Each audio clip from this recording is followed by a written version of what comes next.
Padre nuestro que está en los cielos, santificado sea su nombre. Venga a nosotros su reino y hágase su santa y perfecta voluntad. Le damos gracias, Señor, en esta hora por su infinita misericordia. Le damos gracias por su bondad.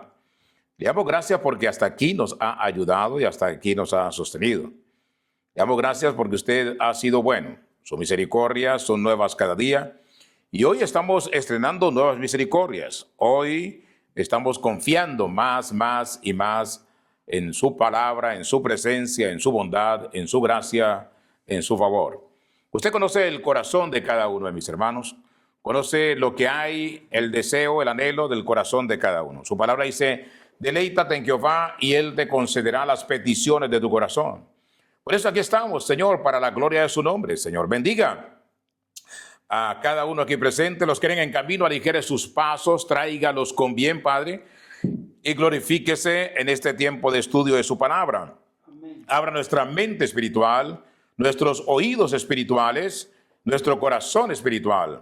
Padre, que su palabra penetre en nuestras vidas, Señor, y nos llene con su presencia, Padre, y nos instruya y nos edifique, Padre, y que cada momento podamos aprender más y más de usted, Señor, y denos esa sabiduría y ese discernimiento para entender su palabra, comprender su palabra y ante todo vivir su palabra, no ser solamente oidores, sino hacedores de su maravillosa palabra. A usted sea la gloria y la honra por los siglos de los siglos. Amén y amén. Dios los bendiga, hermanos y hermanas. Bien, vamos a la carta a Tito. Tito, la empezamos ahora 8 días y ahora vamos a seguir del versículo 5 al versículo 9. En principio, si podemos más de allí, avanzamos. Tito es la carta que escribe Pablo a uno de sus discípulos llamado Tito. Entonces, vamos a leer versículo 5 de Tito al versículo 9. ¿Estamos?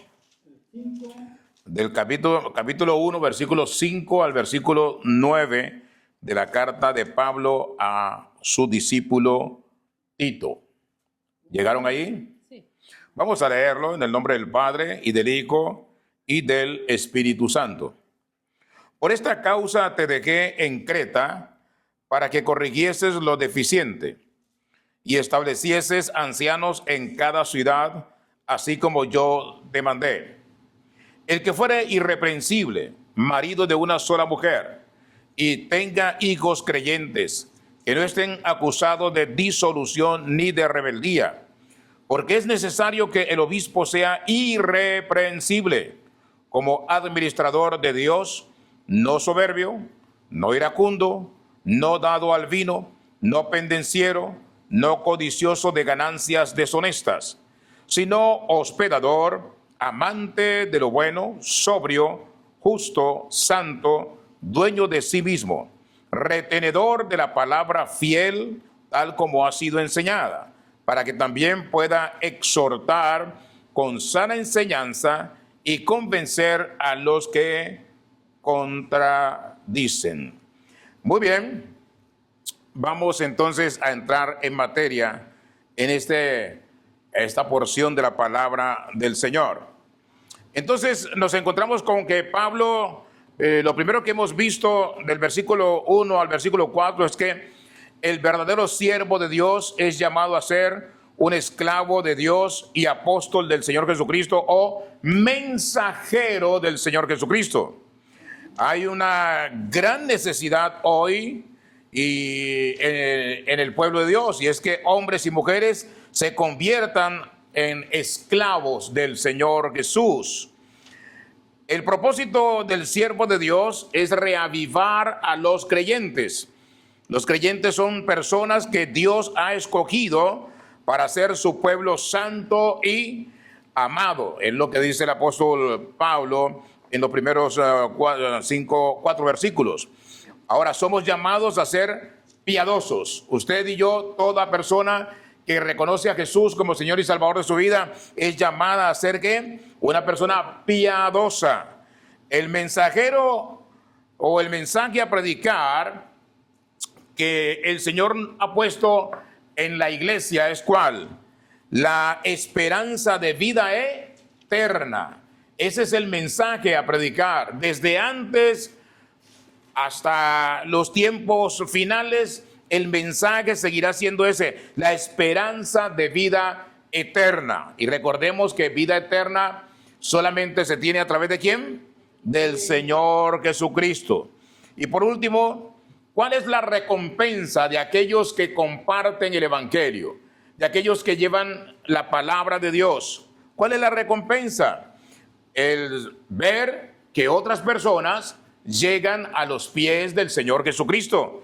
Eso es deleitoso, eso es maravilloso, eso es un gozo poderoso. Cuando usted le habla de Cristo a una persona, esa persona llega a la iglesia, llega a los pies de Jesús, se enamora de Jesús, empieza a recibir la palabra y empieza a crecer en Cristo Jesús. Y por qué no empieza a ejercer liderazgo dentro de la iglesia, empieza a compartir la palabra y por último quizás puede llegar a ser un predicador, un evangelista, un líder destacado dentro de la iglesia del Señor. Bien, entremos entonces a lo que acabamos de leer. Versículo 5. ¿Qué dice el versículo 5 de Tito 1? ¿Cómo dice allí el versículo 5, hermana? Por esta causa te dejé en Creta para que corrigieses lo deficiente y establecéis ancianos en cada ciudad, así como yo te mandé. Muy bien. Le dice Pablo a Tito, le dice, por esta causa te dejé, ¿dónde? En Creta, ¿ok? Te dejé en Creta. Con una tarea, una asignatura le dejó Pablo a Tito. ¿Y cuál es la asignatura? Le dejó dos aspectos que tenía que ejecutar Tito. Ahora bien, Pablo está planteando dos necesidades cruciales de las iglesias. Esas dos necesidades que Pablo le plantea a la iglesia y que plantea a través de Tito para trabajar en Creta, esas dos necesidades siguen siendo hoy evidentes, importantes. La primera necesidad es ¿cuál? Corregir lo deficiente. Dice, por esta causa te dejé en Creta, ¿para qué? Corrigieses ¿qué? Lo deficiente. Muy bien, ¿qué quiere decir eso? Que la iglesia del Señor, de una u otra manera, siempre encontramos algo que no está completo, algo que no está bien, algo que está deficiente. Y si hacemos el análisis de cómo se está manejando la iglesia, cómo está transcurriendo las cosas en la iglesia, encontramos que hay unas deficiencias en una u otra área. Y Pablo le está diciendo a Tito que al revisar las congregaciones de Creta, él debería asegurarse de que todo lo que está deficiente en cada una de esas congregaciones hay que ¿qué? Corregirlo. Hay que corregir lo que está deficiente, es lo que le dice Pablo a Tito. Entonces, hoy en día igual, cuando analizamos una iglesia, una congregación, nos encontramos que hay algunas deficiencias, hay algunos problemas quizás, y eso también hay que corregirlo, independientemente de cuál sea la iglesia. No importa la denominación de la iglesia, hoy por hoy existen defectos y algunas cosas por hacer en casi todas las denominaciones o congregaciones. Toda iglesia tiene un largo camino por recorrer para alcanzar la plena estatura establecida por ¿quién? Establecida por Dios, establecida por el Señor.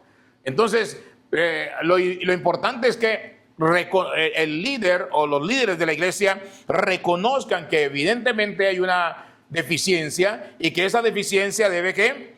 Corregirse. Ahora, la idea central es esta. La principal necesidad de una iglesia es la de corregir todo aquello que puede estar afectando a la congregación, afectando el buen funcionamiento de los hermanos, la buena relación de los hermanos, la buena cohesión de los hermanos. Una iglesia debe estar creciendo constantemente ¿en quién? En Cristo Jesús. O sea, la prioridad de la iglesia es una armonía en la congregación y una ¿qué? Un crecimiento superlativo ¿en quién? En Cristo Jesús. O sea, el centro de la congregación, el centro de la iglesia es ¿quién? Cristo Jesús, el Señor Jesucristo. Entonces, la iglesia debe estar enfocada en que la congregación, la membresía, conozca, crezca, se fortalezca. ¿En quién? En Cristo Jesús. Si no conocemos a Jesús, si no vivimos conforme a la palabra que Jesús ha establecido o lo que es Cristo como el centro de nuestra vida, la iglesia tiene un problema. Si en una iglesia, por ejemplo, los hermanos todavía no tienen el concepto claro de cuál es el plan de salvación. ¿Cómo llegamos al reino de los cielos en Cristo Jesús? Entonces estamos en problemas.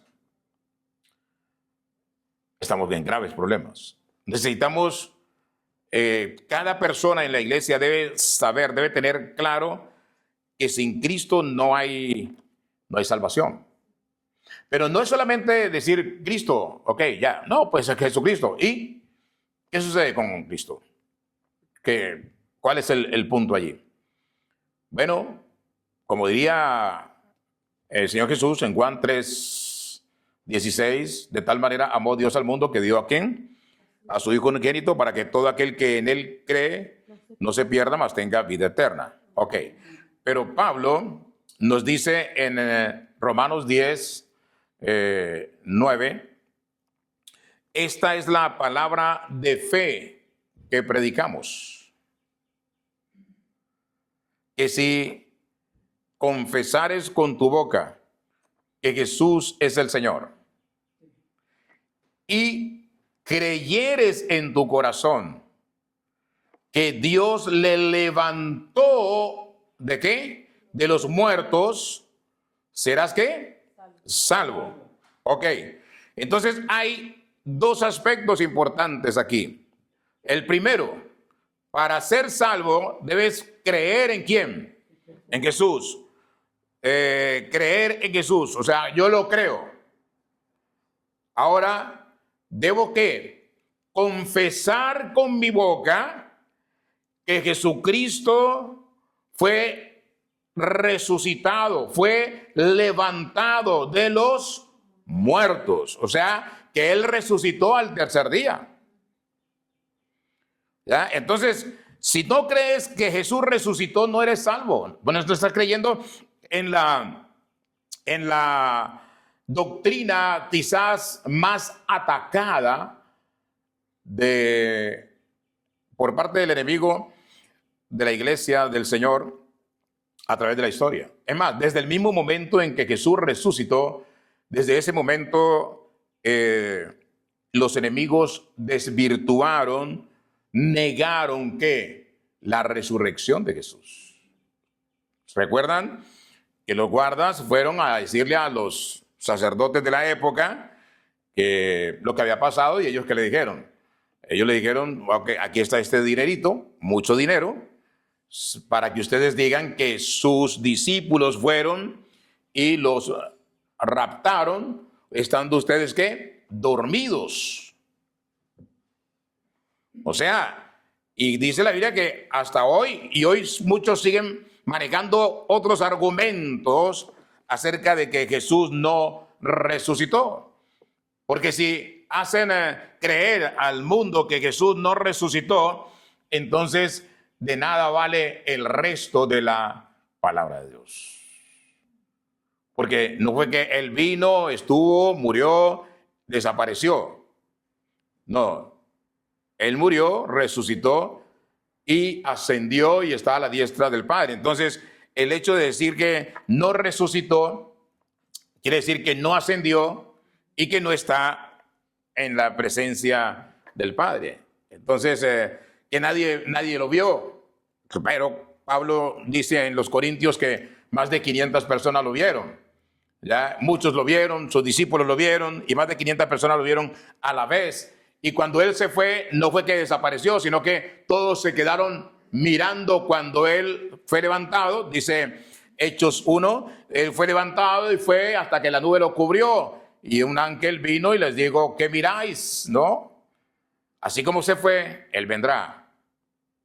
Y entonces ellos se fueron, dice el último capítulo de Lucas, se fueron ¿qué? Gozosos de haber visto cómo él resucitó, estuvo con ellos durante 40 días apareciéndoseles y ascendió. Ahora, esto es algo distinto. Alguien iba a la iglesia adventista y estaba con nosotros también, venía a los servicios.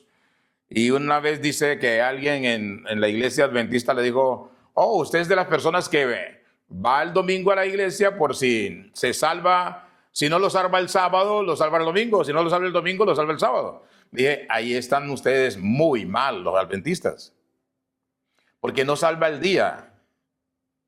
No es sábado, domingo, lunes, martes, miércoles, jueves, viernes, no. El que salva es Jesús. Independientemente de si tú vas a una iglesia el domingo, vas el miércoles o vas el viernes, no vas el domingo porque no tienes tiempo, tienes que trabajar arduamente, entonces, pero hay un servicio el miércoles, hay otro servicio el viernes y tú sales a esa hora temprano y vas a la iglesia, adoras al Señor, no hay ningún problema. Lo importante es que la relación que tú tienes con Jesús, que es verdadera, es real. Entonces, ¿qué debemos corregir en la iglesia? Lo que está mal. Lo que es deficiente. Hay que corregirlo. Y una de las cosas es eso, en que la gente entienda que hay un solo camino para ir al reino de los cielos. Como hizo Jesús en Juan 14:6. ¿Qué dijo Jesús?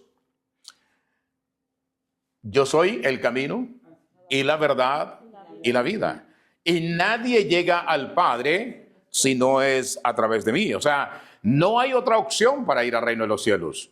Es Jesucristo, el único y suficiente ¿qué? Salvador del mundo. Él es el único que murió en la cruz para pagar por nuestros pecados. Ok, entonces la primera necesidad de una iglesia es corregir lo que es deficiente. Y la segunda necesidad, como dice el versículo 5 del primer capítulo de Tito, dice, por esta causa te dejé en Creta para que corrigieses lo deficiente y que establecieses ancianos en cada ciudad, así como te lo mandé. Establecieses ¿qué?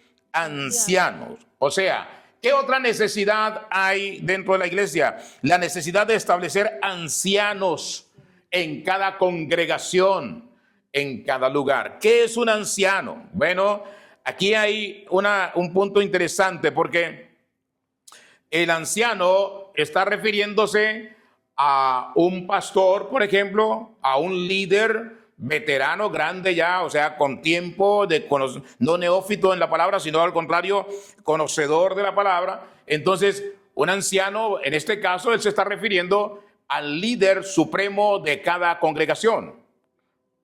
¿Ya? Para que establecieses ¿qué? Ancianos.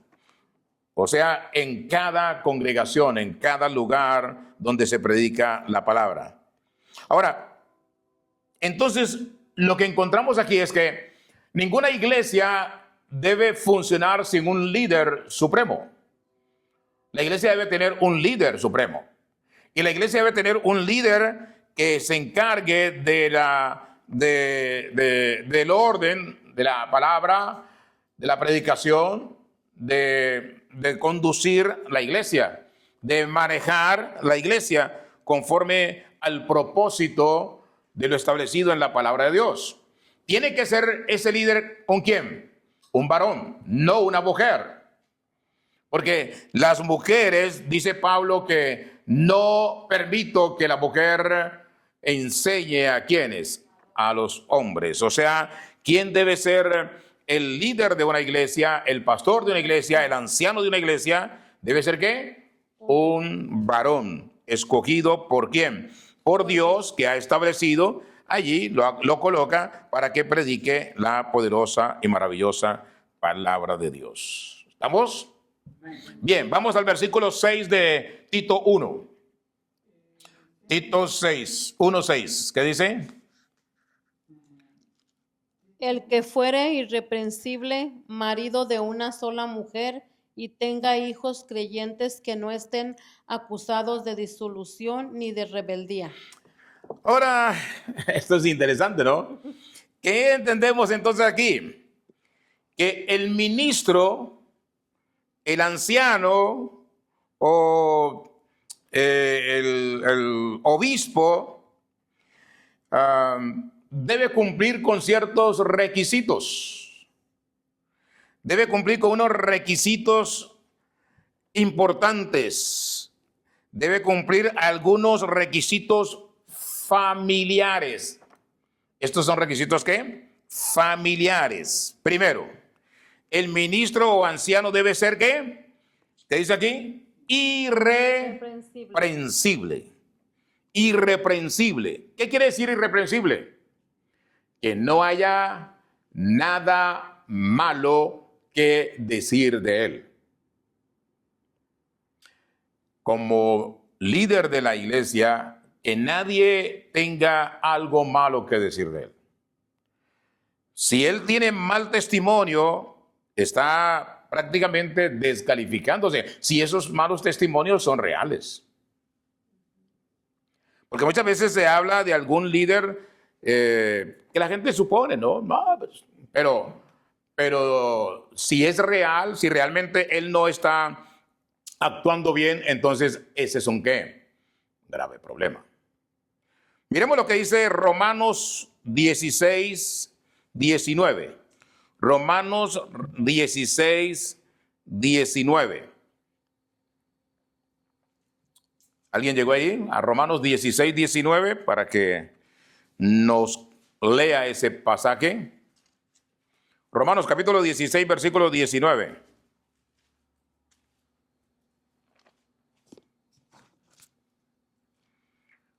Porque vuestra obediencia ha venido a ser notoria a todos. Así que me gozo de vosotros, pero quiero que seáis sabios para el bien e ingenuos para el mal. Eso es lo que debe ser el líder, ¿no? De la congregación. El pastor, el obispo. ¿Debe ser qué? ¿Sabio para qué? Para el bien. Debe tener sabiduría para hacer qué? Lo correcto. Siempre debe buscar, enfatizar en hacer lo correcto. ¿Ya? Por eso, mire lo que dice Filipenses 1:10. Porque evidentemente, cuando se hace lo correcto, está conforme a la sabiduría que Dios le ha dado, conforme al discernimiento que Dios le ha dado. Por eso, Filipenses 1:10, ¿qué dice? Hablando justamente de ese líder, hablando del pastor, hablando del obispo. ¿Para que qué? Para que aprobéis lo mejor, a fin de que seáis sinceros e irreprensibles para el día de Cristo. O sea que el líder debe tener claramente estar muy firme en que debe ser una persona que cuando venga el Señor debe hallarse como aprobado. Pero dice, para que aprobéis que lo mejor, a fin de que seáis sinceros. O sea, el líder debe ser una persona que sincera, transparente e irreprensible para el día de Cristo. O sea, para que cuando estemos ante la presencia del Señor, el día de ¿cuál día? El día del juicio, no tenga el Señor que reprocharnos ¿qué? Nada.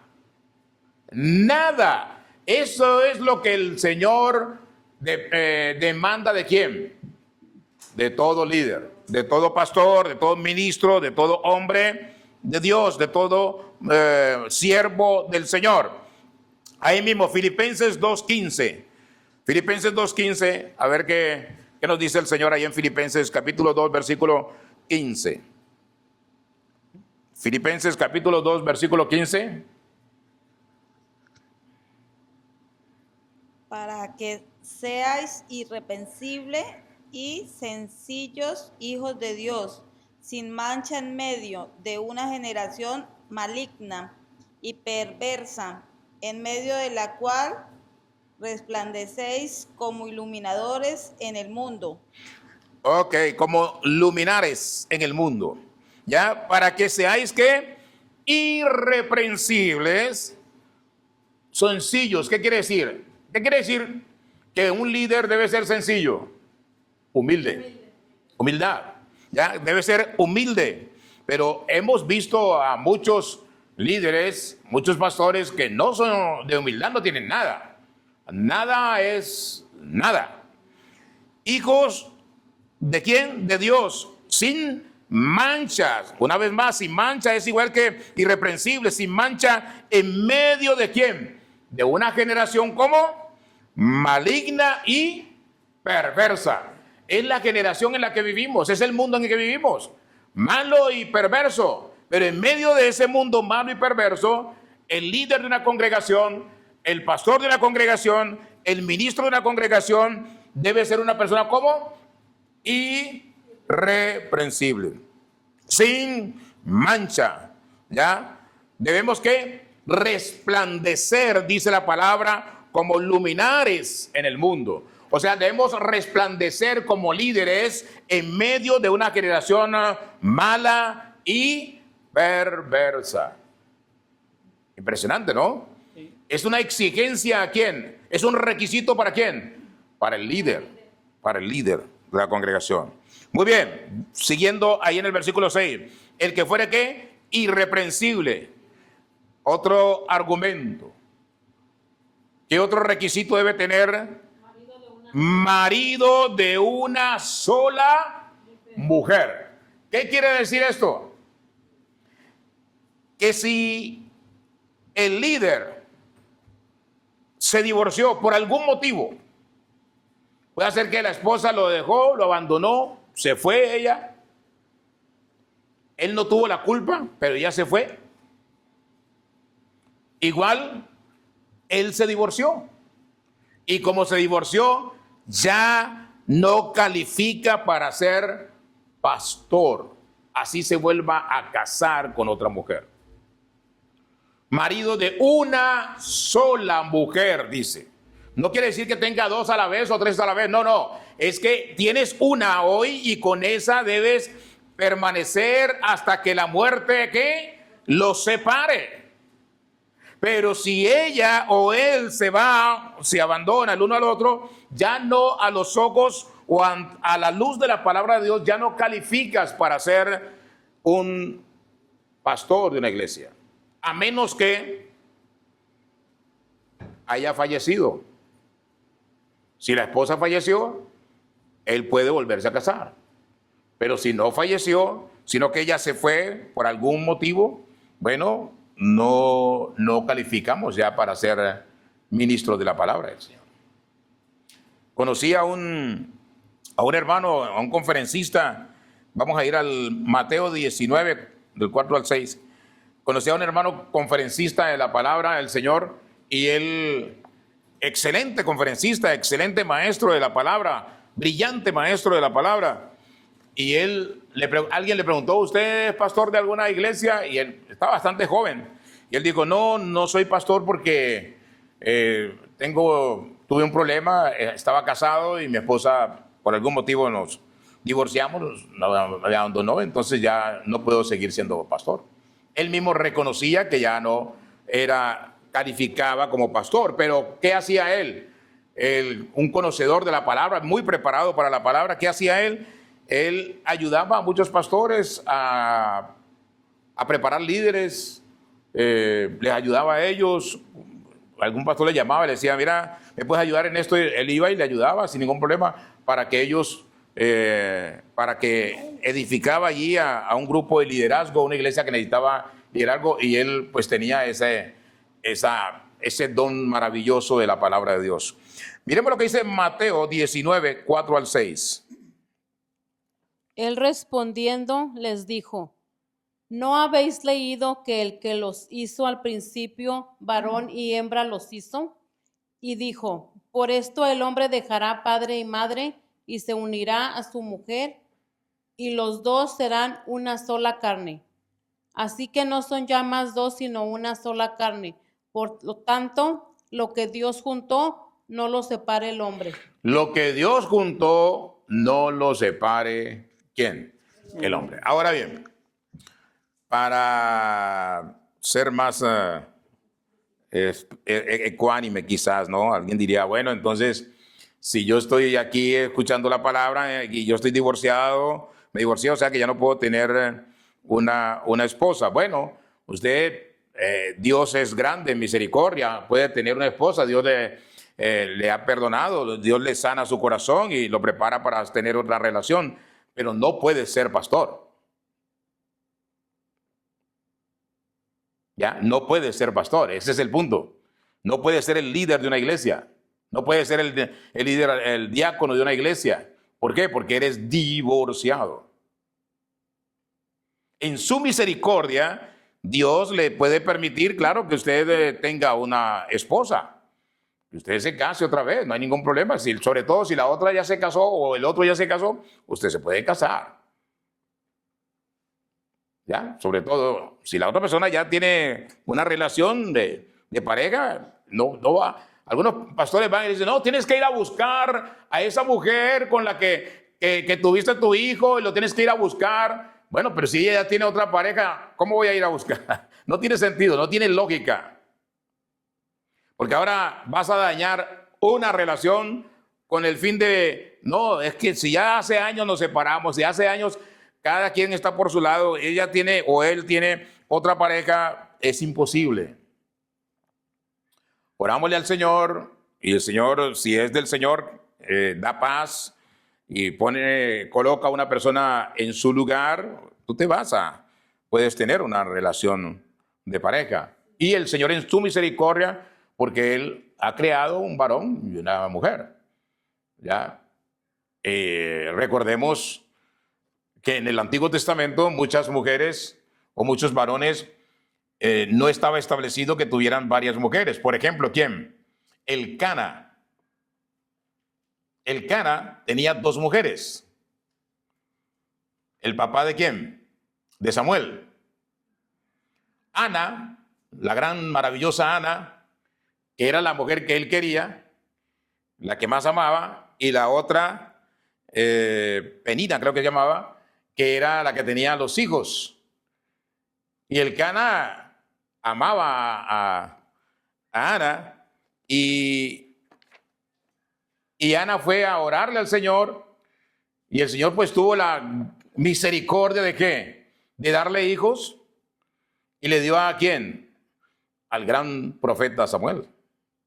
¿Se da cuenta? Y Elcana tenía 2 mujeres. O sea que Dios en su misericordia, Él nos restaura o restaura a las personas. Ahora, lo que pasa es que en el caso de la palabra de Dios, en el caso del liderazgo de la iglesia, Él ha establecido que una persona como líder de la iglesia debe ser ¿qué? Marido de una sola mujer. ¿Quiere decir eso? Que si se divorció, ya no puede, ya no califica, a menos que te quedes solo, no calificas para ser pastor de una iglesia. A menos que te quedes solo, sin unirte a otra mujer. Has sido marido de una sola mujer. Y tienes que estar casado para ser pastor. Bueno, normalmente es eso. Debe estar casado para ser pastor. Aunque, acuérdese de esto, no necesariamente. ¿Por qué? Porque usted puede cumplir su función de ser un pastor sin necesidad de tener una esposa. Muchos lo hacen, muchos están en la iglesia y no la tienen. El problema aquí es que si eres joven, estás en riesgo, estás al filo de caer en una terrible conflicto, digamos así, en un momento determinado de tentaciones. ¿Por qué? Porque pues Satanás más fácil te va a sacar del camino, más fácil te va a disparar los dardos. Y ese es un problema. Si caen los que tienen esposas, imagínense si no tienes una esposa. ¿Ya? Entonces, pero si ya tienes tantos años, por ejemplo, hace muy poco murió un pastor, ya anciano, y siendo anciano, pues por algún motivo se divorció, un famoso, y él siguió siendo pastor, pues igual ya no le interesaba tener relaciones, porque usted sabe que ya de ancianos ya no podemos, ¿no? No que quiera, no es que no podemos, es que no podemos, ya no nos da él. ¿Ya? Entonces, pero él siguió en la iglesia siendo el pastor hasta que murió. ¿Ya? ¿Qué se hace? Muy bien. ¿Alguna pregunta sobre ese tema? Es un tema interesante, ¿no? Que no mucha gente está muy de acuerdo en algún punto de lo que dije. La gente quiere que usted se quede, si usted se divorció, se quede así ya hasta morir. Y la pregunta es, si ese que le dice eso mañana se divorcia, ¿se va a quedar así también? Esa es la pregunta ¿ya? Si ese que le dice eso hoy, que es rígido, que es totalmente radical, si mañana por algún motivo se divorcia, si él se va a quedar así. Estoy seguro que no se va a quedar así. ¿Ya? Muy bien, seguimos entonces en el versículo 6. Entonces, el ministro o el siervo del Señor debe ser ¿qué? Irreprensible. ¿Qué más? Marido de una sola mujer. Y que tenga hijos como creyentes que no estén acusados de disolución ni de rebeldía. Ese es un problema. ¿Y es un qué? Serio problema. ¿Por qué es un serio problema? Porque la gran mayoría, bueno, no la mayoría, pero muchísimos pastores, muchísimos ministros de la palabra, su punto o su talón de Aquiles es justamente eso, sus hijos. Los hijos. Y en muchos casos los hijos crecen. En este país, por ejemplo, cumplen 18 años y ya no quieren saber nada de la iglesia.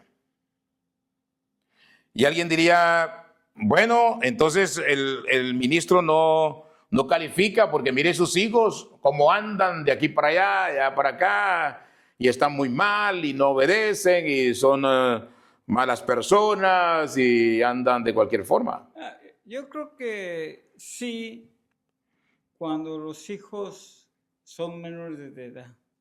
Claro, cuando los hijos son menores de edad, ¿es una responsabilidad de quién? El papá. Del padre, exactamente, del padre, como les decía el domingo, del padre, educarlos, guiarlos para que ellos tengan una verdadera relación con el Señor. Sí, porque ya crecen, 25 años, 30 años, ya no son tu responsabilidad. Y muchos crecieron en la iglesia, anduvieron con el pastor en todas las prédicas, llegan a grandes y ya no quieren de Dios. Así ya es. no es responsabilidad del pastor. Bueno, sí, el enemigo sabe dónde atacar, ¿no? Y ataca a los hijos de los ministros de la palabra. Ahora, pero miremos lo que dice el primer libro de Samuel.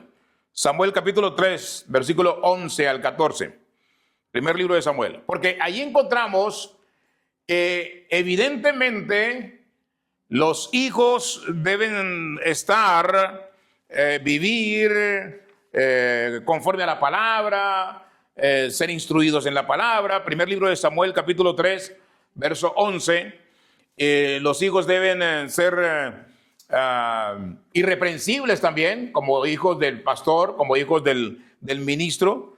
Pero vamos a mirar lo que dice primer libro de Samuel 3, 11 al 14. Miren lo que nos encontramos ahí en primer libro de Samuel, capítulo 3, versículo 11 al 14. ¿Alguien llegó ahí? 3, sí, 11 al 14. El micrófono. A ver.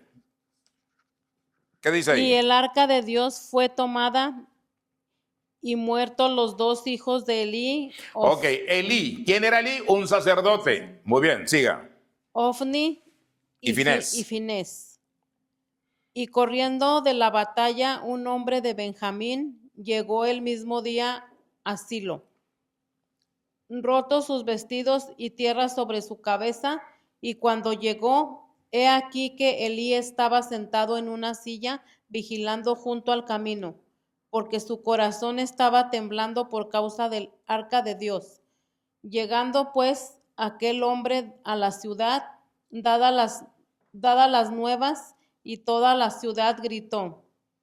Cuando Elí oyó el estruendo de la gritería, dijo: ¿qué estruendo de alboroto es este? Y aquel hombre vino aprisa y dio las nuevas a Elí. Ajá. Y era ya Elí de edad de 98 años, y sus ojos se habían oscurecido, de modo de que no podía ver. Dijo pues aquel hombre a Elí: yo vengo de la batalla, he escapado hoy del combate. Y Elí dijo: ¿qué ha acontecido, hijo mío? Y el mensajero respondió diciendo: Israel huyó delante de los filisteos, y también fue hecha gran mortandad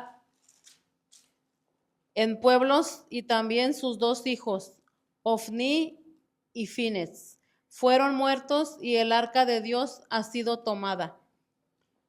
Aconteció que cuando él hizo mención del arca de Dios, Elí cayó hacia atrás de la silla al lado de la puerta, y se desnucó y murió, porque era hombre viejo, pesado, y había juzgado a Israel 40 años. Y su nuera, la mujer de Finés, que estaba encinta, cercana al alumbramiento, oyendo el rumor del arca de Dios, había sido tomada, y muertos su suegro y su marido, se inclinó y dio a luz. ¿Por qué le sobrevivieron sus dolores de repente? El tiempo que moría, decían las que estaban junto a ella: no tengas temor, porque has dado a luz hijo. Mas ella no respondió, ni se dio por entendida.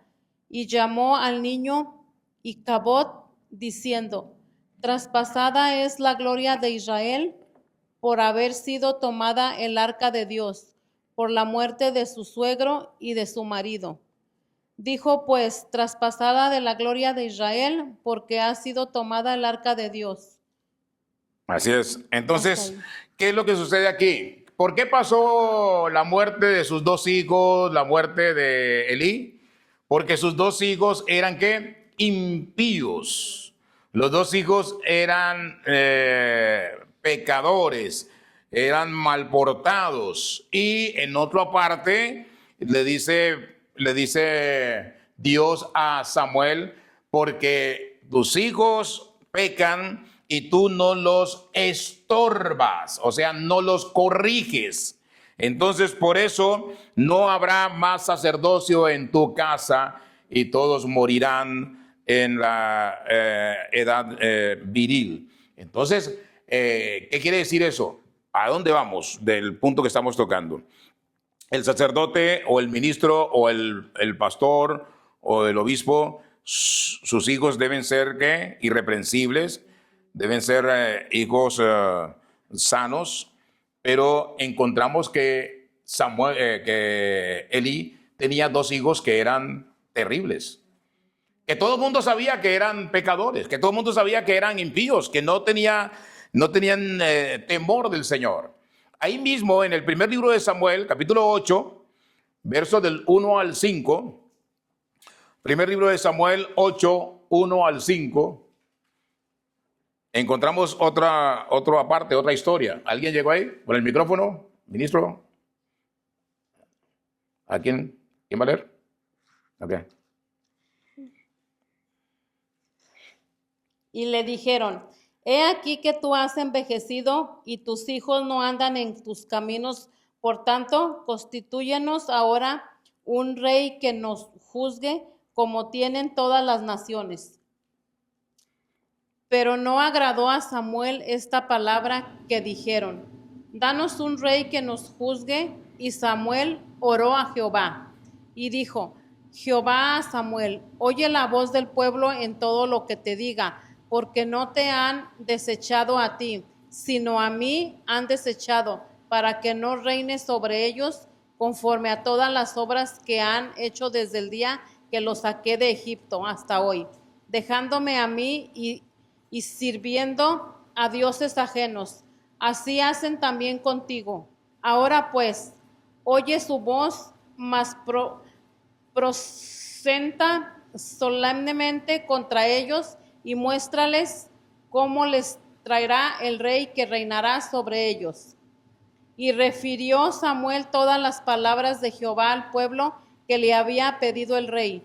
Dijo pues, así hará el rey que reina sobre vosotros. Tomará vuestros hijos y los pondrá en sus carros y en su gente de a caballo, para que corran delante de su carro. Y nombrará para sí jefes de miles, jefes de cincuentenas, los pondrá a sí mismo a que aren sus campos y siguen sus mieses y a que hagan sus armas de guerra y los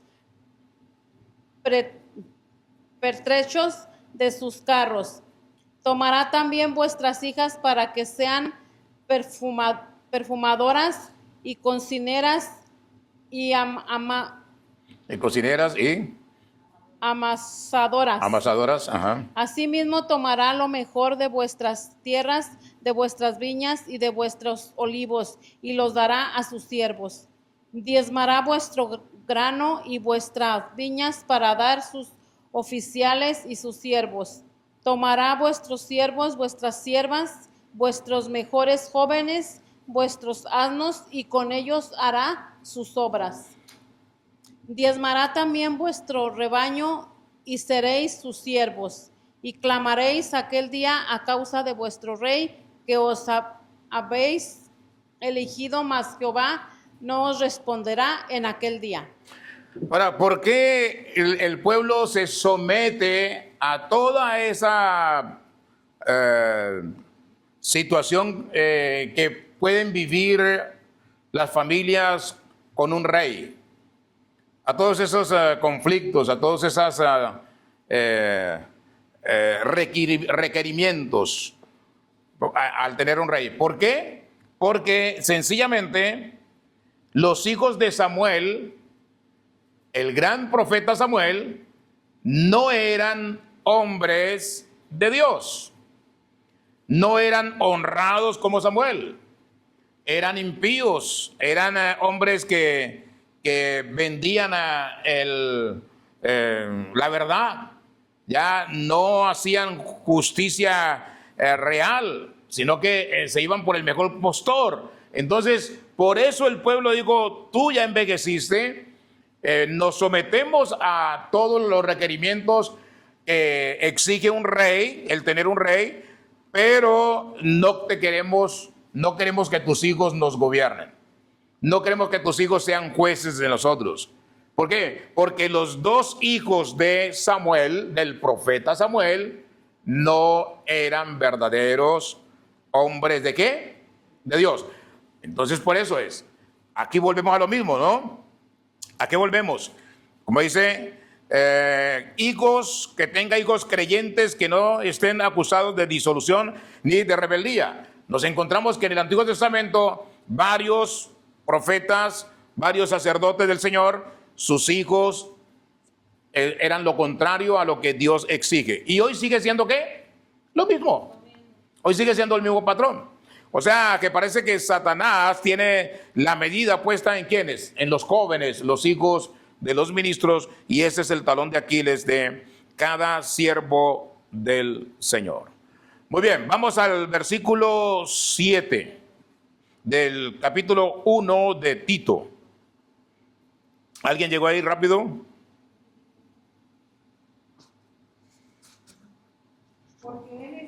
El micrófono.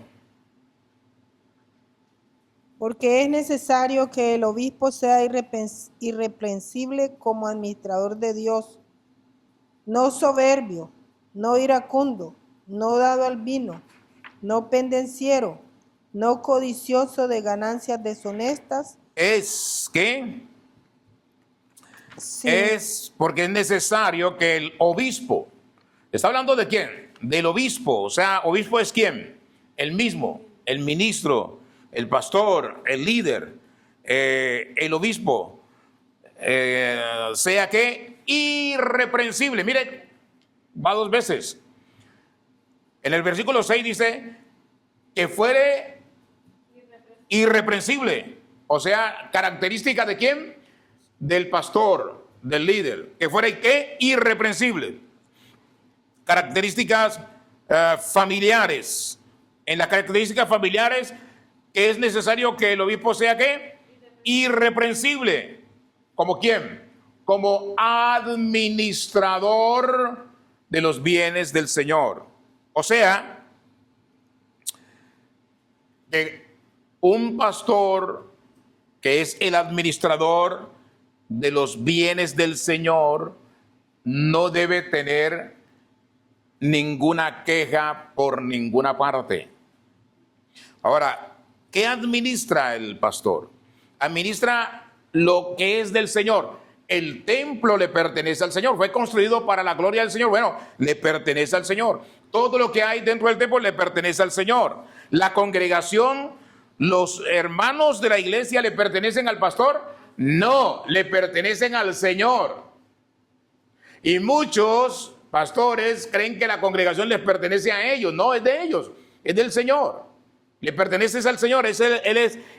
Cada siervo, cada sierva o cada persona que va a una iglesia es porque es del Señor, le pertenece al Señor. Y dice entonces que él debe ser buen administrador de esas almas que están allí. Ahora, si somos buenos administradores de esas almas que están allí, ¿qué es lo primero en lo que debemos preocuparnos? Que las almas conozcan ¿a quién? Cristo. Al dueño de sus vidas, al Dios Padre, Dios Hijo y Dios Espíritu Santo, al dueño de sus vidas, que entiendan perfectamente que ellos necesitan caminar ¿con quién? Con Cristo todos los días, vivir para Cristo, permanecer en Cristo, y cuando abran su boca, abrirla ¿para qué? Para la gloria de Dios.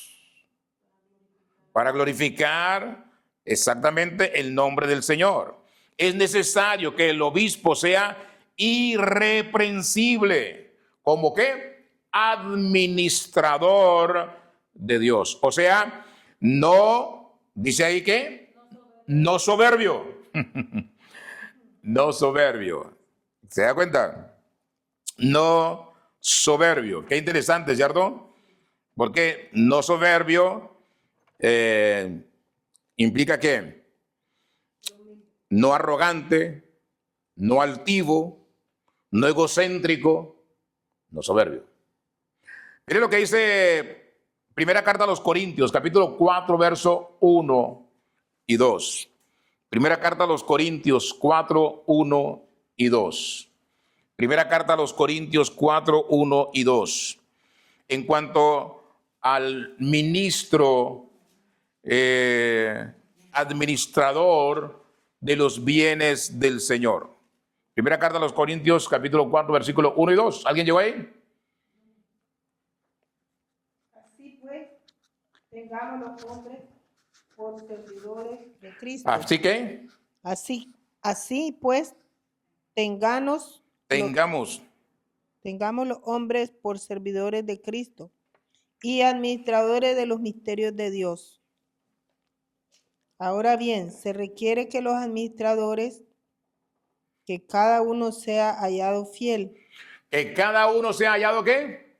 Fiel. O sea, el administrador de los bienes del Señor debe ser hallado ¿cómo? Fiel. ¿En qué? En todo. Fiel en todas las áreas. Conforme a la palabra de Dios. Ese es un requisito poderoso, necesario, fundamental del líder de la iglesia. Debe ser hallado ¿cómo? Fiel. ¿A quién?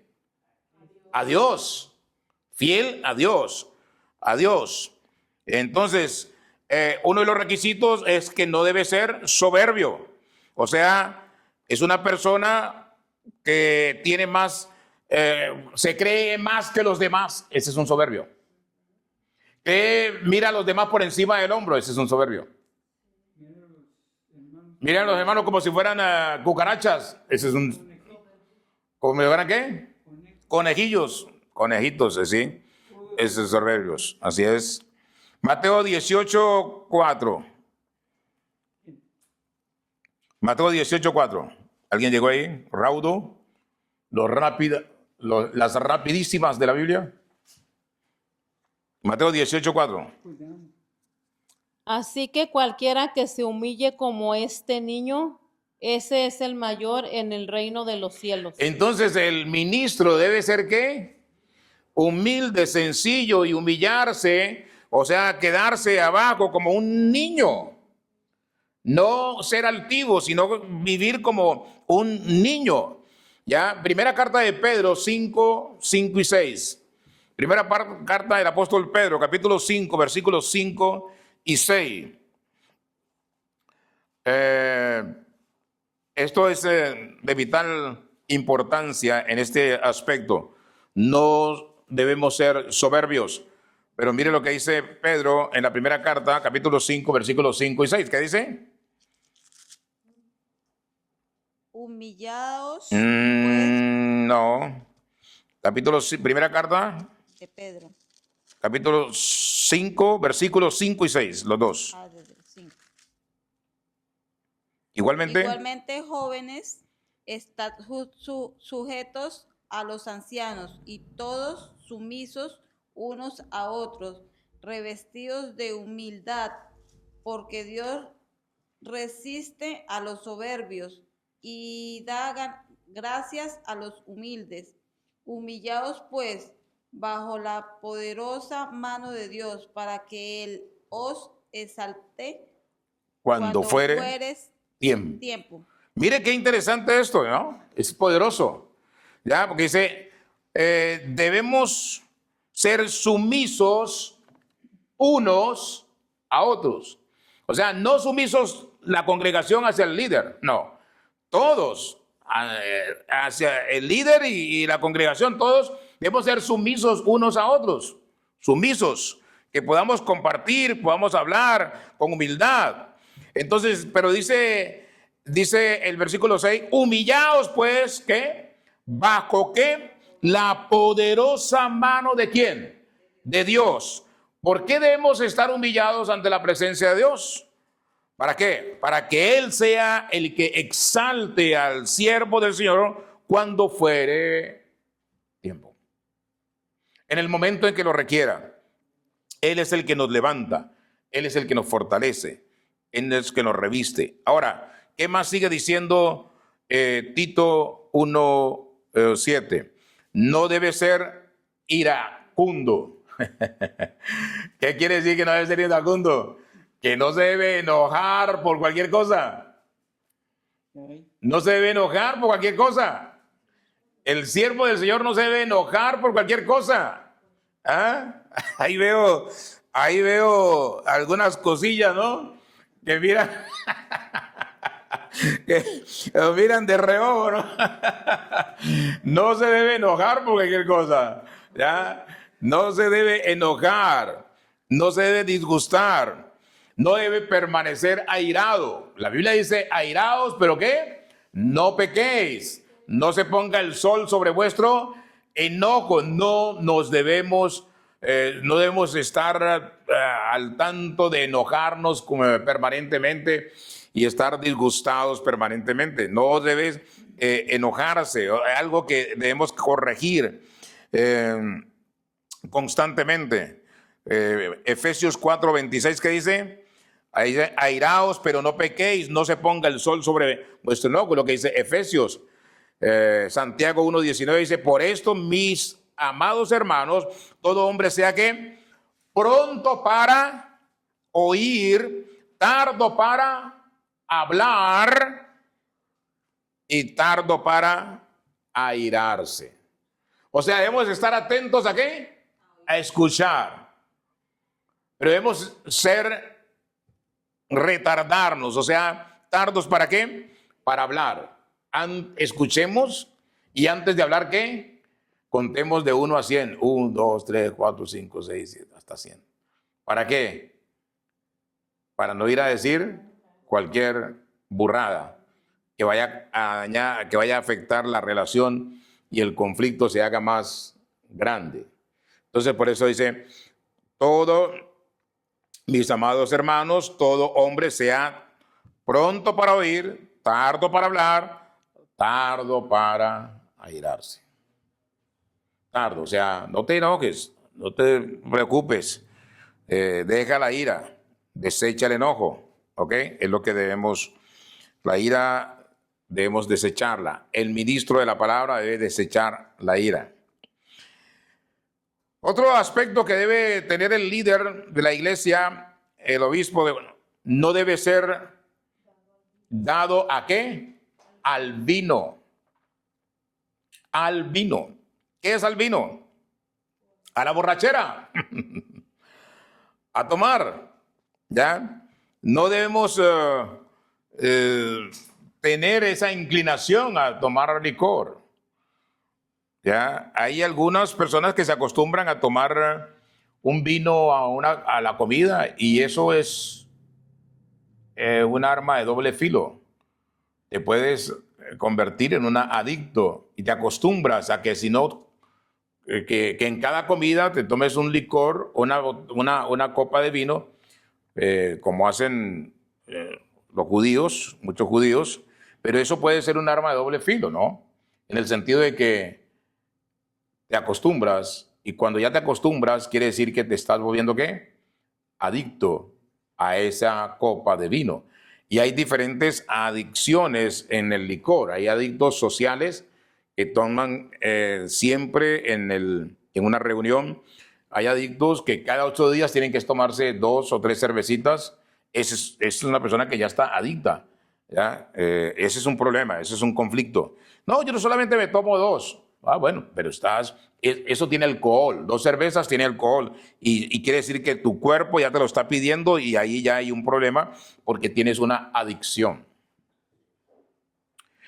Otra característica que debe tener o que no debe tener el pastor es que no debe ser pendenciero, alguien dado ¿a qué? A la violencia, pelea con todo mundo, agresivo. Y da golpes y golpea. Hay pastores que golpean a sus esposas, ¿ya? A sus hijos igual, ¿ya? Hay gente que es así. No puede pasar eso. El siervo del Señor no debe ser contencioso, sino que debe ser amable con todos. No debe ser pendenciero, dado a la violencia, dado a la agresividad, dado a la pelea. A la ley del más fuerte, no puedes, no debes. Otra característica, no debe ser codicioso de ganancias deshonestas. No debe tener amor al dinero o posesiones terrenales. Hay muchos, pues la mayoría, ¿no? La mayoría, ¿no? En este país tiene amor al dinero y a las posesiones, y ese es un conflicto, es un problema, ya, y quieren más y más y más y no cesan de tener y querer más y más y más dinero. Ahora, volviendo al versículo 7 de Tito 1, porque es necesario que el obispo sea irreprensible como administrador de Dios, no soberbio, no iracundo, no dado al vino, no pendenciero, no codicioso de ganancias deshonestas. Ahora, ¿qué dice el versículo 8? Sino que debe ser hospedador. O sea, debe tenderle la mano a alguien que necesita una noche para dormir, un par de días. Debe ser hospedador. Ayudarle a esa persona cuando necesite un lugar para descansar, para dormir. ¿Ya? Debe ser amante de lo bueno y de las personas buenas.